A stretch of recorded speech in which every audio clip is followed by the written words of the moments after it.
Hello class 8 students, this is your science teacher Agrima Rawat. So we have started the chapter 6 combustion and flame. So we are going to continue with it. In the last video we have talked about combustion. Now we are going to continue with that topic only. So now we are going to talk about the types of combustion.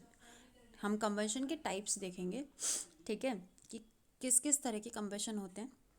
Okay, so first type of combustion is rapid combustion. As the name says, rapid combustion, जैसे नाम ही बता रहा है आपका, एकदम से combustion होगा, ठीक है, एकदम से burning हो जाएगी, ठीक है. तो नॉर्मली क्या होता है, कुछ गैसेस होती है जब बर्न होती हैं तो वो एकदम से गर्म हो जाती हैं, ठीक है, बर्न होना स्टार्ट हो जाती है और हीट प्रोड्यूस करती है, हीट और लाइट प्रोड्यूस करती हैं, ठीक है, एकदम से हो जाता है. तो जैसे कि एलपीजी घर में हम यूज़ करते हैं, लिक्विफाइड पेट्रोलियम गैस, ठीक है. तो ये जो लिक्विफाइड पेट्रोलियम गैस है ये आपकी एकदम से बर्न हो जाती है. आपने देखा होगा घर में जब आपको खाना कुक करना होता है तो आप क्या करते हैं, लाइटर से पहले तो अपना जो आपका रेगुलेटर है उसे ऑन करेंगे और फिर अपना जो आपका लाइटर होता है उससे आप चिंगारी लगाते हैं ना, तो उससे एकदम से जो गैस होती है एलपीजी बाहर आ रही होती है वो एकदम से आग पकड़ लेती है, ठीक है, और फिर हीट और लाइट दोनों प्रोड्यूस करती है हमारे लिए. समझ आई बात. तो ये रैपिड कंबशन है. Second type is spontaneous combustion. Spontaneous combustion में क्या हुआ, जैसे कि रैपिड कंबशन में हमने हमने हीट दी थी, हमने चिंगारी लगाई थी लाइटर से ना, तभी तो जला एलपीजी. अगर हम चिंगारी नहीं लगाते तो जलता नहीं जलता. बट कुछ ऐसे मटेरियल्स होते हैं जो बिना किसी हीट अप्लाई करे अपने आप ही जलने स्टार्ट हो जाते हैं, ठीक है. मतलब उन्हें कंबशन के लिए हीट की ज़रूरत पड़ेगी नहीं, आपको गर्म करने की ज़रूरत ही नहीं है उन्हें, वो ऐसे ही जलने स्टार्ट हो जाते हैं. जैसे कि एक फॉस्फोरस है, फॉस्फोरस एक एलिमेंट है जो कि नॉर्मल रूम टेम्परेचर पे, जो हमारा नॉर्मल टेम्परेचर रहता है, रूम टेम्परेचर कहते हैं उसे, उस पर भी जलना स्टार्ट हो जाता है. इसलिए फॉस्फोरस को केरोसिन वगैरह के अंदर रखा जाता है, ठीक है, इन्हें केरोसिन वगैरह के अंदर रखा जाता है ताकि आपका बाहर के इन्वामेंट के टेम्परेचर से हवा से कांटेक्ट में ना आए, क्योंकि रूम टेम्परेचर पे कैसे जल रहे हैं, हवा के कांटेक्ट में आके, अगर हवा के कांटेक्ट में ही नहीं आएंगे तो फिर नहीं जल पाएंगे, तो इसलिए इसे केरोसिन वगैरह के अंदर रखते हैं, ठीक है. बिना हीट अप्लाई करे, आपने कोई चिंगारी नहीं लगाई, कुछ नहीं किया, ये ऐसे ही जलने स्टार्ट हो जाएगा. देख रहे हैं यहाँ पिक्चर में, इसको रखा गया बस इसमें और ये अपने आप ही जलने स्टार्ट हो गया फॉस्फोरस, ठीक है. इसके अलावा कभी कभी जो जैसे कि कोल कोल होती है ना, कोयला होता है, कोयले की खदानें होती हैं, कोयल माइंस होती हैं, ठीक है, कभी कभी वहाँ पे आग लग जाती है, एक्सीडेंटल फायर हो जाती है, मतलब अपने आप ही लग गई, ठीक है. वहाँ पे बहुत ही बारीक बारीक आपका कोयले का राख सी, मतलब एक तरह से बहुत ही पाउडर सा हो रहता है वहाँ पे. अब धूप हो रही है, बहुत ज़्यादा गर्म हो गया, तो वहाँ पे आपका ऐसे ही कोल आपका जलना स्टार्ट हो जाएगा. तो ये भी स्पॉन्टेनियस कंबशन में आएगा, मतलब किसी ने कोई आग जाके लगाई नहीं वहाँ पे, बट अपने आप जल गया. कभी कभी फॉरेस्ट में भी आग लग जाती है, जंगलों में आग लग जाती है. आपने बहुत सारे केसेस सुने होंगे. अभी थोड़े टाइम पहले ऑस्ट्रेलिया, अमेरिका, इंडिया के भी बहुत सारे आपके जंगलों में, उत्तराखंड के भी जंगलों में आग लग गई थी, ठीक है. ऐसे न्यूज़ आपने सुनी होगी. कैसे लग रही है वो आग, होता क्या है कि जो फॉरेस्ट होते हैं वहाँ के जो पेड़ों से पत्तियाँ वगैरह, सूखी पत्तियाँ गिर जाती हैं नीचे. जब वो पहुँचती हैं तो सूखी पत्तियाँ हैं, बहुत ही सूखी हैं वो. उन पे जब अगर आप बहुत ज़्यादा धूप हो रही है, बहुत गर्मा हो रहा है, तो एक पर्टिकुलर टेम्परेचर के बाद हो सकता है कि वो पत्तियाँ जलना स्टार्ट हो जाए, या एक्सीडेंटली किसी ने कुछ जलाया और चिंगारी ज़रा सी पहुँच गई वहाँ पे, उससे भी जल सकती है. बट नॉर्मली आपके सन की हीट से भी ये जंगलों में आग लग जाती है. तो ये कैसी आपकी कंबशन में आएगा, स्पॉन्टेनियस में, जहाँ पे आपको हीट अप्लाई नहीं करनी पड़ी, अपने आप ही वो बर्स्ट होगी, मटेरियल जो है फ्लेम्स पकड़ने ली उसने, ठीक है. तो ये आपका स्पॉन्टेनियस कंबशन में आता है, ठीक है. तो रैपिड कंबशन और स्पॉन्टेनियस में फ़र्क समझ लो. रैपिड में आपने हीट अप्लाई करेंगे तब जाके आपकी जो भी मटेरियल है वो बर्न होना स्टार्ट होगा. बट यहाँ पे स्पॉन्टेनियस में आपको कोई हीट अप्लाई नहीं करोगे, बट वो चीज़ अपने आप ही आग पकड़ लेती है. कुछ कुछ चीज़ें ही ऐसा होता है, अगर एलपीजी ऐसे स्पॉन्टेनियस कंबशन करती तो हम घर पे या क्या यूज़ करते उसे, नहीं करते, ऐसे तो आग लग जाएगी हमारे घर में, है ना। नेक्स्ट आता है एक्सप्लोजन। ठीक है, यहाँ पिक्चर में देखिए ज़रा, एक्सप्लोजन का मतलब जैसे हम पटाखे वगैरह जलाते हैं। अब आपने किसी मटेरियल को आपने थोड़ी सी आपने उसे आग जलाई उसमें या फिर उसको बर्न किया थोड़ा सा, ठीक है, तो वो एकदम से हीट लाइट और साउंड प्रोड्यूस करे, ठीक है। हाँ, बट आपको उसके लिए ऐसे अपने आप ही नहीं हो रहा, वो आपको उसके लिए हीट या फिर प्रेशर आपको अप्लाई करना पड़ेगा तभी होता है। जैसे कि हमें वो बॉम्ब वगैरह आते हैं दिवाली पे, उनको जलाना है तो उसके लिए आपको थोड़ी सी आपको उसमें आग तो लगानी पड़ती है ना, चिंगारी तो लगानी पड़ती है उसमें, तभी तो जलना स्टार्ट होता है वो। कुछ ऐसे बॉम्ब आते हैं वो जो पटक पटक के आप उन्हें फोड़ते हैं, तो उसमें प्रेशर अप्लाई कर रहे हैं आप, हीट या प्रेशर अप्लाई करके कुछ मटेरियल जो हैं आपके हीट लाइट साउंड प्रोड्यूस करते हैं। ओके, तो ये एक्सप्लोजन में आता है। ठीक है, तो क्रैकर्स हो गए आपके, फायरवर्क्स हो गए जो आप रॉकेट वगैरह जलाते हैं, है ना, ऊपर आप देखते हैं आसमान में इतना अच्छा अच्छा वो हो रहा है, तो लाइट भी प्रोड्यूस हो रही है, हीट भी प्रोड्यूस हो रही है उससे, और साउंड भी प्रोड्यूस हो रहा है। ठीक है, तो ये एक्सप्लोजन में आता है और इनसे बहुत ज़्यादा लार्ज अमाउंट में गैसेस प्रोड्यूस होती हैं। ठीक है, तो ये एक्सप्लोजन है। ये 3 टाइप्स के आपके कंबशन हो गए। ठीक है, डिफरेंस समझ आ रहा है। ओके, चलिए अब बात आती है, अगर आग लग गई तो आप उसे कंट्रोल कैसे करेंगे। ठीक है, आप कंट्रोल कैसे करेंगे उसे। तो 3 चीज़ों की रिक्वायरमेंट थी, 3 चीज़ों की रिक्वायरमेंट थी आपकी आग लगाने के लिए। एक तो फ्यूल, दूसरा एयर, तीसरा हीट। ठीक है, ये तीनों चीज़ें में से कोई भी एक अगर आप नहीं पहुंचने दें तो क्या होगा, तो आग नहीं जल पाएगी। ठीक है, कंबशन हो ही नहीं पाएगा। बात समझ रहे हो। इन तीनों चीज़ों में से एक भी आप कट ऑफ कर दो तो बस आपका काम हो गया। ठीक है, इन्हीं तीनों चीज़ों पे वर्क करना है बस हमें अपने अपने आग को रोकने के लिए। तो नॉर्मल उसमें देखते हैं डेली लाइफ में क्या होता है। आपने अपने स्कूल में भी देखा होगा, ऐसी रेड कलर के सिलेंडर्स होते हैं, है ना, ये इन्हें कहते हैं फायर एक्सटिंग्विशर्स। ठीक है, इनको यूज़ किया जाता है आग को बुझाने के लिए, पुट आउट द फायर। अब क्या कर रहे हैं इसमें, इसमें क्या करते हैं हम, या तो हम एयर की सप्लाई को बंद कर रहे हैं, एयर की सप्लाई मतलब ऑक्सीजन नहीं पहुंचने दे रहे उस सामान तक जो जल रहा है, उसको रोक रहे हैं, या फिर उसको ठंडा कर रहे हैं फ्यूल को, ताकि इग्निशन टेम्परेचर उसका पहुंच ही ना पाए। ठीक है, मतलब आप उसे गर्म से ठंडा कर रहे हो तो हीट आप हटा रहे हो वहाँ से। ठीक है, तो यहाँ पे फायर एक्सटिंग्विशर 2 चीज़ों पे काम कर सकता है। एक तो वो एयर सप्लाई है उसे रोक सकता है, ऑक्सीजन की सप्लाई मतलब ऑक्सीजन कट ऑफ कर देगा तो अपने आप ही कंबशन रुक जाएगा, क्योंकि 3 चीज़ें इंपॉर्टेंट है। अगर ऑक्सीजन भी नहीं पहुँची तो आपका कंबशन नहीं हो सकता। या फिर उसने क्या किया, एयर भी पहुँच रही है, आपका वहाँ पे फ्यूल भी है, 2 चीज़ें हैं, पर तीसरी चीज़ जो हीट है, जो इग्निशन टेम्परेचर है, उसको कम कर दिया उसने, मतलब उसने हीट को कम कर दिया, वहाँ से ठंडा कर दिया उसे। तो क्या होगा, आपका इग्निशन टेम्परेचर तक वो फ्यूल पहुँच ही नहीं पाएगा, तो जल ही नहीं पाएगा, कंबशन होगा ही नहीं। ठीक है, तो फायर एक्सटिंग्विशर इन 2 चीज़ों पे काम करता है।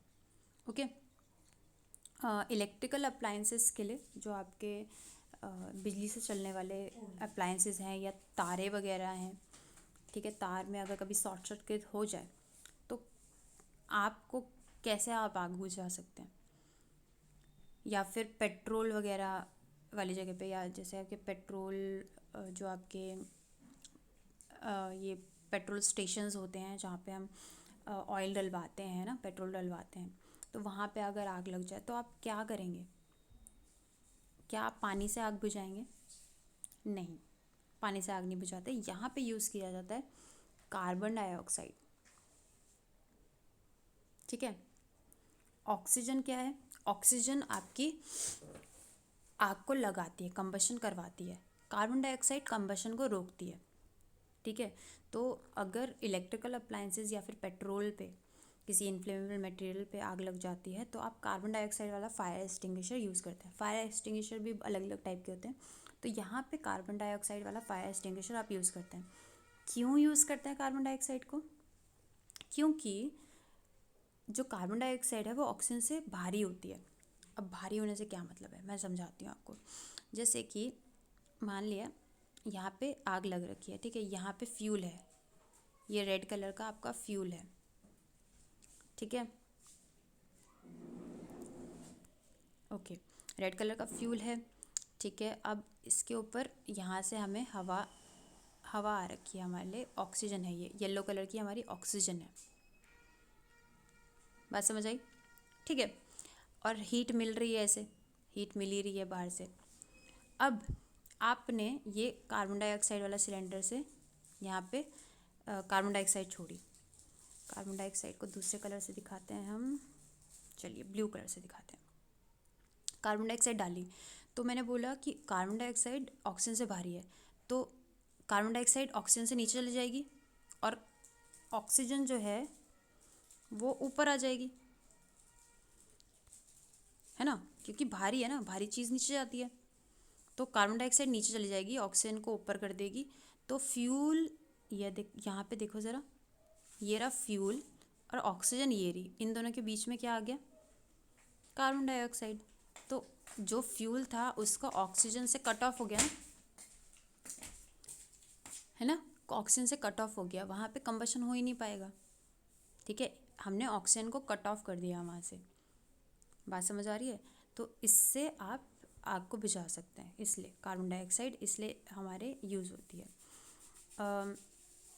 और भी तरीके हैं, जैसे कि बोला जाता है कि जो आपके सिलेंडर्स वगैरह में घर में जो एलपीजी सिलेंडर्स हैं, कभी ऐसा हो जाए कि उस पर आग लग जाए तो क्या करें।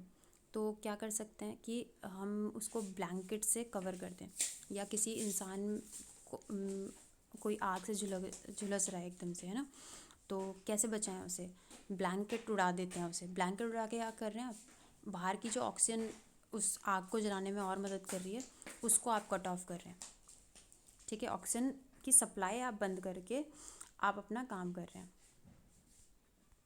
ठीक है, ऑक्सीजन की सप्लाई बंद करके आप अपना काम कर रहे हैं। तो ऑक्सीजन की सप्लाई बंद हो जाएगी तो ऑब्वियसली आपका कंबशन रुक जाएगा, ठीक है। इससे आपके इलेक्ट्रिकल इक्विपमेंट्स को भी कोई असर नहीं पड़ेगा, ओके। अब कार्बन डाइऑक्साइड सिलेंडर कैसा होता है, कैसे हम उसको स्टोर करते हैं, उसके बारे में बताती हूँ मैं आपको। तो कार्बन डाइऑक्साइड, ये जो फायर एक्सटिंग्विशर है, कार्बन डाइऑक्साइड स्टोर कर रखी है इसने लिक्विड फॉर्म में, ठीक है, गैसियस फॉर्म में नहीं रहती, लिक्विड फॉर्म में। लिक्विड फॉर्म में ज़्यादा आ पाती है। अगर देखो कि कोई गैस चीज़ है तो गैसियस चीज़ में जो पार्टिकल्स होते हैं उनमें डिस्टेंस बहुत ज़्यादा होता है, ठीक है, जगह ज़्यादा घेरेगी मतलब, है ना। अगर मैं ऐसी चीज़ को और दबा दूँ और, तो आपके जो लिक्विड पार्टिकल्स हैं, लिक्विड है वो कम जगह पे ज़्यादा आ पाएगा ना, बात समझ रहे हो। गैस के पार्टिकल्स, कैसे बताएं आपको कि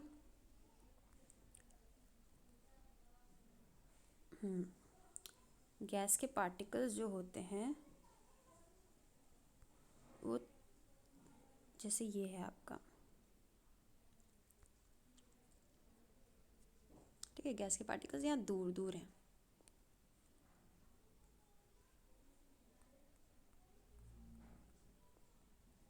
इतनी सारी जगह घेर रहे हैं। अब सिलेंडर तो इतना सा है, तो इसको दबा दें, इस पार्टिकल्स को क्या करें हम, इन पार्टिकल्स को ऊपर से प्रेशर दे दें,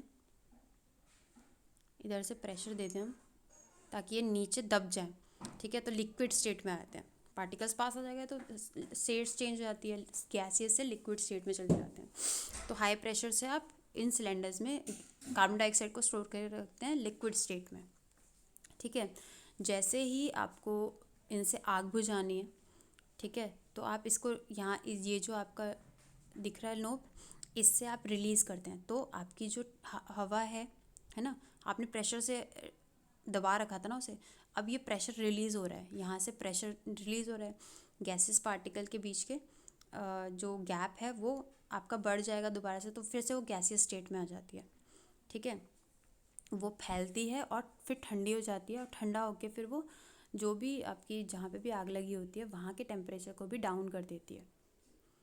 ठीक है, इस तरह से वो आपका टेम्परेचर भी कम कर रही है और ऑक्सीजन को भी कट ऑफ कर देती है। तो इससे हम जो आपकी कहीं पे भी आग लग रखी है उसे रोक सकते हैं। इसके अलावा कुछ ड्राई केमिकल्स वगैरह भी यूज़ किए जाते हैं फायर एक्सटिंग्विशर की तरह। एक तो होता है सोडियम बाइकार्बोनेट, जिसे हम बेकिंग सोडा भी कहते हैं, घरों में यूज़ होता है खाने वगैरह में। ठीक है, बेकिंग सोडा को भी आप अगर डाल दें तो भी आपका काम हो जाएगा। क्यों? क्योंकि बेकिंग सोडा से रिलीज़ होती है कार्बन डाइऑक्साइड, और कार्बन डाइऑक्साइड मैंने बोला कार्बन डाइऑक्साइड भारी होती है तो वो ऑक्सीजन को ऊपर कर देती है, ऑक्सीजन की कट ऑफ कर देती है, कंबशन नहीं हो पाता। ठीक है, दूसरा है पोटेशियम कार्बोनेट, ये भी कार्बन डाइऑक्साइड रिलीज़ करती है।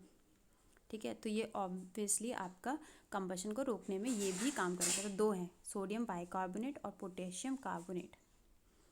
ठीक है, इन्हें भी यूज़ कर सकते हैं अगर आपके पास घर में ये कार्बन डाइऑक्साइड सिलेंडर ना हो। ओके, नेक्स्ट, अगर कहीं किसी लकड़ी पे, पेपर पे या क्लॉथ पे आपकी आग लग रही है तो किससे बुझाएंगे? पानी से नॉर्मली। ठीक है, पानी से बुझाएंगे, आराम से पानी से बुझ जाएगी इनकी आग। क्योंकि हम क्या करेंगे, हम पानी डालेंगे तो पानी जो होता है ठंडा होगा, कर देगा उसे, टेम्परेचर डाउन चल जाएगा, हीट जो है हीट हटा रहे हैं हम वहाँ से। ठीक है, इग्निशन टेम्परेचर तक पहुँच नहीं पाएगी चीज़ तो अपने आप ही बुझ जाएगी। तो फ्यूल रहेगा वहाँ पे, ऑक्सीजन भी मिल ही रही है वहाँ पे, बट अगर हम हीट हटा दें तो कंबशन रोक दिया हमने। हीट कैसे हटा रहे हैं? पानी के थ्रू। ठीक है, तो वो चीज़ अपने आप ही जलना बंद हो जाएगी। अब अभी हमने बात करी थी इलेक्ट्रिकल अप्लाइंसेस की, तो मैंने आपको बताया इलेक्ट्रिकल अप्लाइंसेस में पानी यूज़ नहीं होता बुझाने के लिए। क्यों? अभी तो हम कह रहे थे कि पानी से ठंडा कर सकते हैं, तो क्यों नहीं कर रहे हैं हम? जब हम किसी बिजली वाली जगह पे, जैसे हमारे घर में कहीं पे शॉर्ट सर्किट हो गया, तो हम वहाँ पानी डाल के क्यों नहीं बुझाते आग? क्योंकि पानी जो होता है that is a good conductor of electricity. ठीक है, पानी अच्छा कंडक्टर होता है इलेक्ट्रिसिटी का, आपने पहले वाले चैप्टर्स में पढ़ा है। और हम पानी कौन सा, डिस्टिल्ड वाटर तो यूज़ करेंगे नहीं, है ना? डिस्टिल्ड वाटर से ला के तो आप बुझाएंगे नहीं। आप क्या करेंगे? नॉर्मल टैप वाटर यूज़ करेंगे, और टैप वाटर तो कंडक्ट करता है इलेक्ट्रिसिटी को। ठीक है, तो आपको करंट लग जाएगा। अगर फायरमैन यहाँ पे आके पाइप से पानी डालने लगे हैं तो उन्हीं को करंट लग जाएगा। ठीक है, तो इसलिए बिजली वाली चीज़ों में अगर आग लगी है तो आप पानी यूज़ नहीं करते। अब पेट्रोल, अगर पेट्रोल पंप पे आग लग रखी है तो तब भी आप पानी यूज़ नहीं कर सकते। क्यों? होता क्या है कि पानी क्यों यूज़ करते हैं? ताकि हम इग्निशन टेम्परेचर को कम कर सकें, या फिर हम ऑक्सीजन का कट ऑफ कर सकें। तो जैसे मान लेते हैं यहाँ पे आग लग रखी है, ये आपका पंप है। ठीक है, ये पंप है, मिनट सारा भी मिटा देते हैं। ये पंप है, यहाँ पे